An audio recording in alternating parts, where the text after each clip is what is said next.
Alright, g'day everyone, welcome back for another video, part 3.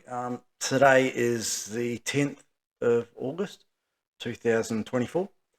As per usual, I'll start off, I'll do a bit of a walk because I've had a few good things happen over the last week. I feel like I'm getting so much stronger, and I just, the other day, I just started walking. I usually walk around my island bench, the island bench we have in the kitchen. And then I just started, this was walking unassisted. And then I just thought, oh, this is going all right. So I just kept walking and walked all the way down the house, all the way back. So the house total length is about 30 metres, which may not sound like a lot, but relative to where I was, this is all unassisted without my foot. So my left foot's still flapping around, which you'll see in a minute.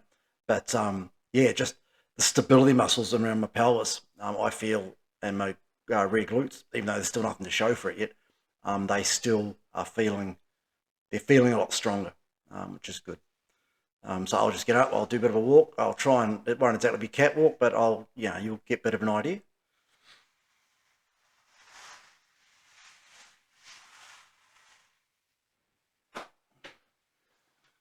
All right.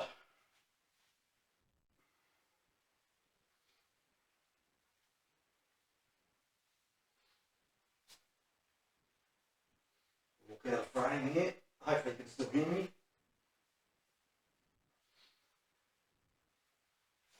Oh, going back in, a bit of a wobble. But I'm not really quite there for doing the whole break dance yet. But we'll get there. We'll get back to the chair. But like I say, I'm feeling a whole lot stronger.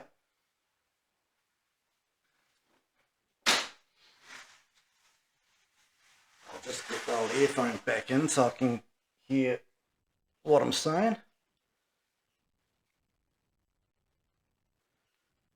Yeah, so what I've found over the last little bit, particularly since my second operation, or major operation that I had, what I said a few months ago. So it's been about 9 weeks now since I've had that operation.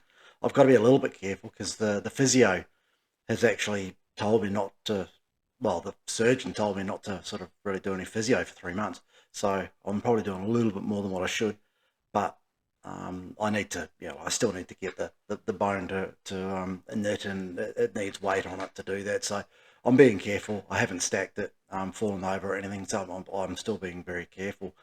But something I've learned, perhaps from the previous time, like up to about a year ago till I needed that operation where I broke that 5.5 mil rod, which made my pelvis very unstable. There wasn't really a lot of structure there. What I think I was doing, and the best way I can describe it, is if you look at your glutes, which is basically your bum, like your bum muscles, the gluteus maximus, there's 3 different muscles there.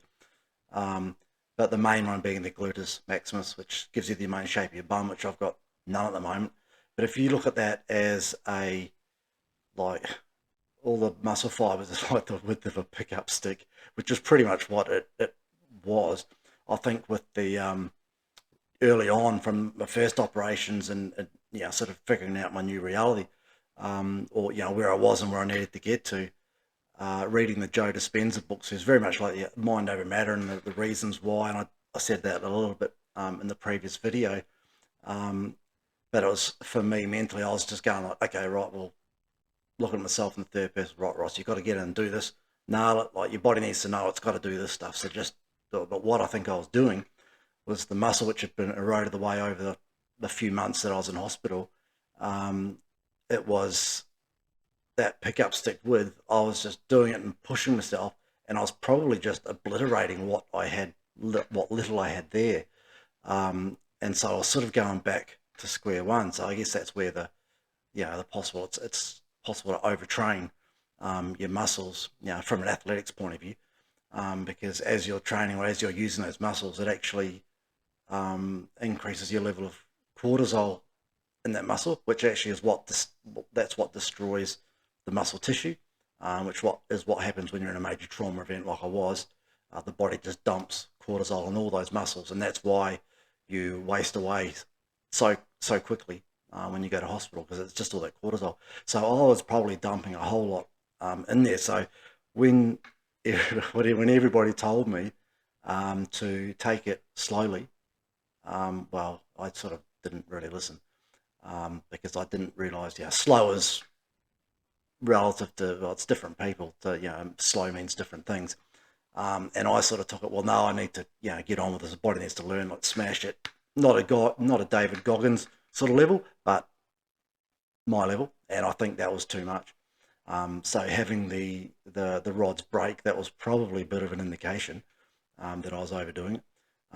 And yeah, with that operation, I did sort of take it on board, and I was a little bit slower. And I think where I am now, I'm hoping, cross fingers, that I have actually got some muscle there, because like you sort of understand, once you've got a little bit of muscle, you can, you work it and it's sore, but you're not completely destroying it.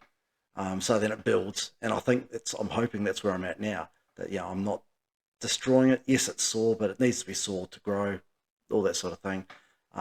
Everything in moderation, and hopefully that's all it is. And now that I'm starting to see a few results, and the more I can grow that muscle, the more I just do a little bit of exercise, and I'm not going to completely destroy it, like I was figuratively that pickup stick that I had early on in the piece.